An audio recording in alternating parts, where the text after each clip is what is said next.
Hi everybody. Thanks for joining us for the girls volleyball player and parent meeting tonight. Normally we like to do this part in person, but Ida had other plans for us last week.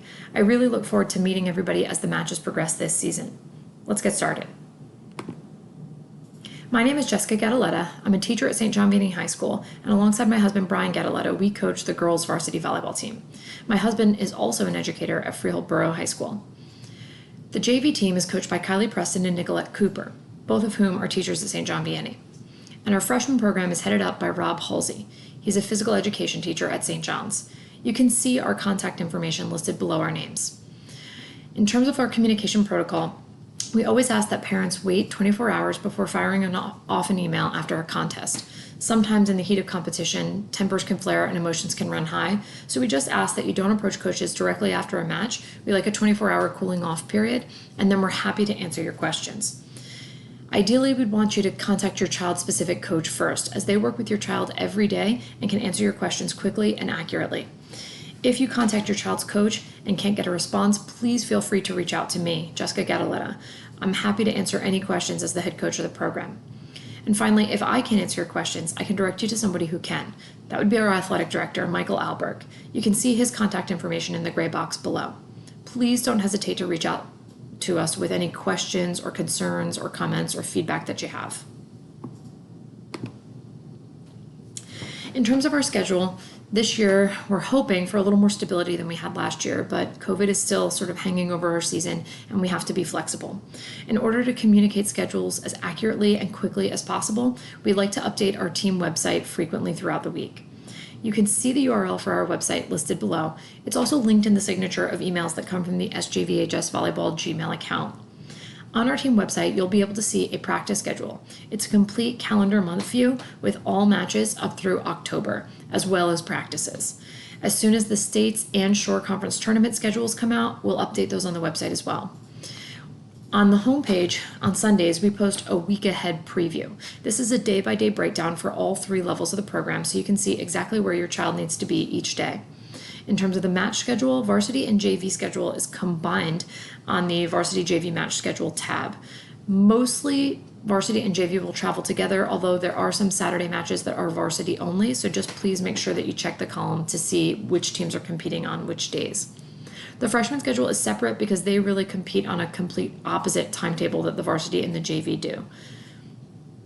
The SJVHS Athletics website also lists our matches. If you ever see a discrepancy between our team website and the SJV Athletics website, please let us know immediately so we can clarify. In terms of emergency updates, so if we have a shutdown or a COVID cancellation, or we pick up a match because of a COVID cancellation, you can find quick updates on the Band app. Parents are able to join the app, and I know we have quite a few parents in there. If you're interested in joining the app after the video, please just send us a quick email and we'll send you out a code to join. We post things immediately on the Band app, and we try to post on our social media site. We figure the more we can get that information out, the quicker it'll reach the people that it needs to. Let's take a quick look at our season outline. Varsity by far has the longest season if we're doing things right and make it to the state tournament. We'll practice from August to November and compete from September to November. We practice 6 days a week, including Saturdays. Our JV team practices and competes August to October, and their practice is only 5 days a week. They're generally off on the weekends with the exception of one weekend where they'll play a tournament down at Williamstown. And finally, our freshmen will compete August to October and practice 4 days a week. So if they don't have a match on Friday, then they're off on Friday. If there is a Friday match, then expect them to play. For all 3 levels of our program, it's really important that our players are off on Sundays. Sundays are reserved for faith and family. In the 12-year history of this program, we've only had to practice on a Sunday one time, and that was because a state game got moved to a Monday. But generally, we want our players to be able to focus on the big things and keep those things center in their lives on Sundays. In terms of our program policies, I'm just going to quickly go over these because generally they are not a problem. We have a great group of athletes, and we know that this group is going to continue to live up to those high standards we set for the character of our athletes. Any involvement with alcohol, tobacco, or any other illegal substances is strictly forbidden and is grounds for immediate dismissal from the team.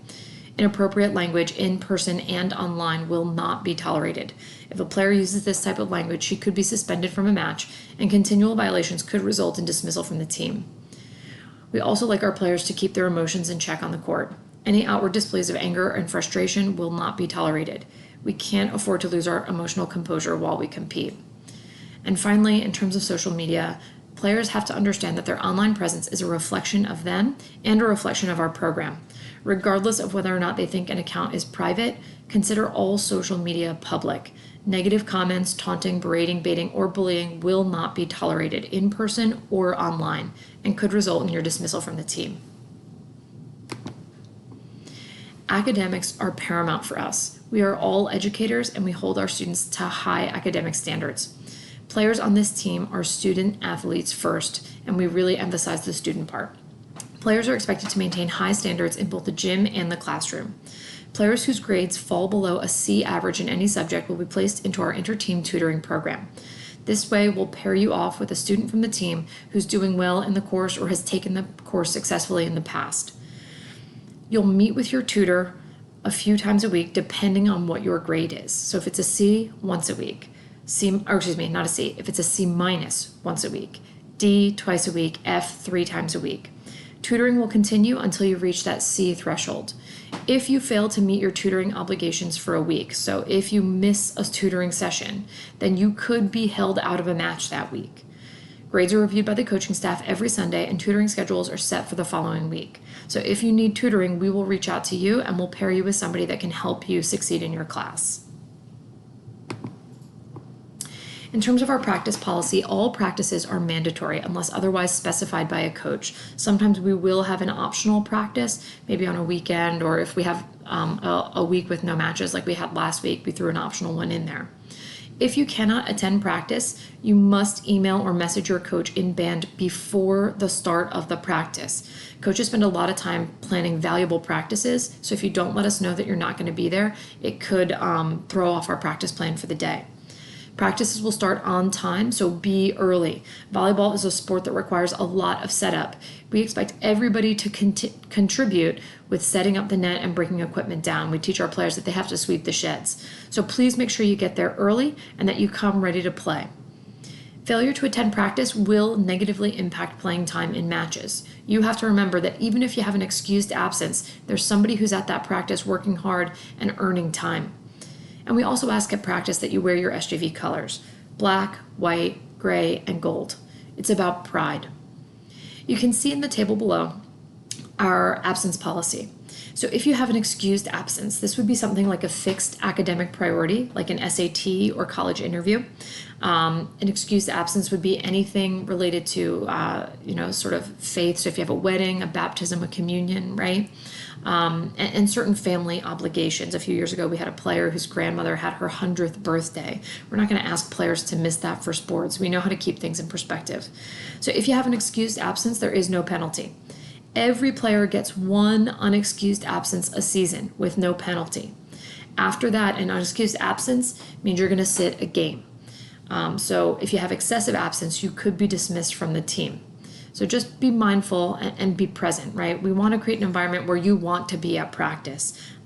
So we hope that we'll see you there.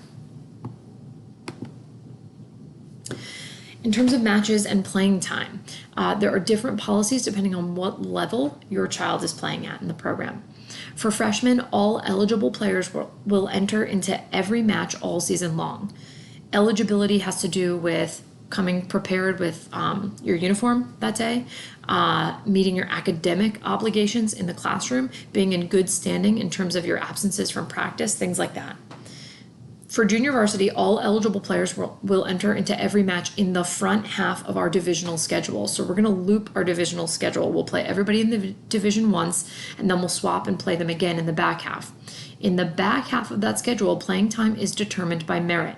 So players may not get into every match in the back half of the schedule. And at the varsity level, we're playing to win games. The best lineup to win the match will play. Playing time is determined by merit and is not guaranteed to anybody. Playing time can be impacted by attendance, team rules violations, etc. If you or your child ever has a question about playing time, we just ask that you observe the 24-hour rule, and then we encourage you to encourage your child to speak with the coach first. We really want our players to learn to be confident and advocate for themselves. If a parent wants to follow up, then please feel free to schedule a conference to discuss playing time with the coach, but we just ask that the student athlete is included in that meeting as well. If you have any questions, please let us know.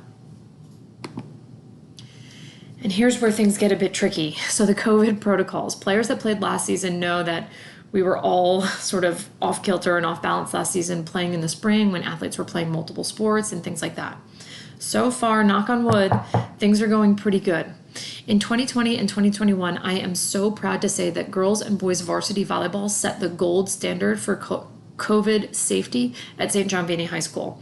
In fact, we were the only 2 varsity teams all school year long that did not get shut down even one time due to COVID. Thank you, Ms. Preston, for the constant hand sanitizer, Lysoling all the equipment after every practice. Thank you to our players who, even though they didn't want to play masked, made that sacrifice so that they could play all the way into a state final. This season, we ask that spectators and fans wear a mask at all athletic events at St. John Vianney High School and at visiting schools unless the visiting school says otherwise. If a student athlete is vaccinated, she should put her vaccine card on file with the St. John Vianney school nurse. As of right now, we are doing our best to keep teams separate because if a player tests positive, then that shuts the entire team down.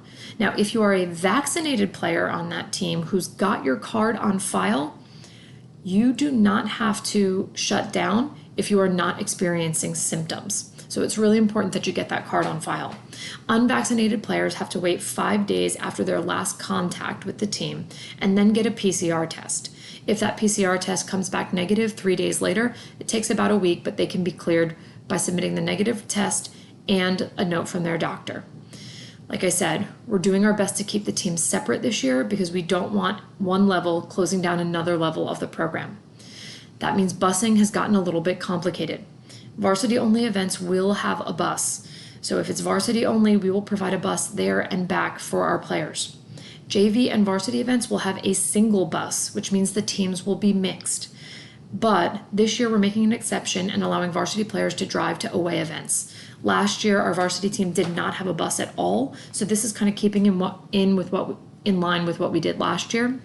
And the hope is that if we can get our varsity players to drive to the events, then if the JV team has a shutdown, varsity will not be impacted. We have a lot of seniors on the varsity team this year, and what I've said to them all along is that I want them to determine when their season ends and their play to determine when their season ends, not COVID. In terms of away games, we are subject to masking policies of the host school. Right now, there's only one school I know of that's going to require our athletes to be masked even while they play. It's frustrating, it's annoying, but we're going to do it so that we can compete. At home, right now, we do not have a mask policy for our athletes on the floor. However, we do ask that during school they wear a mask in compliance with SJV policy. All home spectators and things like that are subject to SJV's COVID policies as well. So right now, I believe that is just mask for fans in attendance during the duration of the match. Please, please, please take caution to keep yourself and your community safe. Like I said, I want our play to determine when our season ends, not COVID. COVID's already taken away a lot from these kids, so we're going to do everything we can to keep them playing. If you have any questions about any of our policies or if something is unclear, please don't hesitate to contact us. Like I said, this isn't the ideal way to do our meeting, but I am looking forward to seeing everybody in the stands at our matches, and hopefully we're ready to have a great season. Take care, and thanks so much for tuning in.